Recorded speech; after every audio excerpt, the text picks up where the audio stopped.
Hallelujah. সবাইকে জয় যিশু। আশা করি আপনারা সবাই ভালো আছেন, সুস্থ আছেন। আসুন আমরা ঈশ্বরের প্রার্থনায় যাই, প্রভুকে ধন্যবাদ দিই। হালেলুয়া।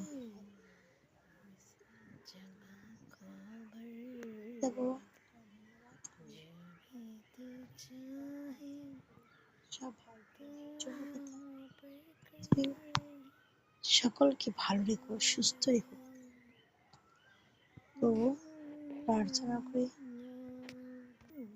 প্রত্যেক হসপিটাল, নার্সিং হোমে যে সকল মানুষরা শুয়ে আছে পিতা, নানা রকম রোগ নিয়ে, ব্যথা, যন্ত্রণা, কষ্ট, পিতা গো, সেই রোগের সুস্থতা দিও পিতা।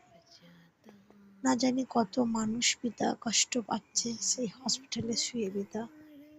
জানি না পিতা তাদের কি রোগ আছে, কি কষ্ট আছে পিতা গো। বিশ্বাস করি তোমার চরণে প্রার্থনা করছি, যেন সকলে মিলে সুস্থতা পায় পিতা, ভালো হয়ে যায়। তুমি আশীষ করো পিতা গো, তুমি দয়া করো প্রভুজি। ধন্যবাদ পিতা, ধন্যবাদ। বিশ্বাস করি আমার এই প্রার্থনা শুনলে সকল ভাই বোনদেরকে সুস্থ রাখলে। আমিন। সবাইকে জয় যিশু।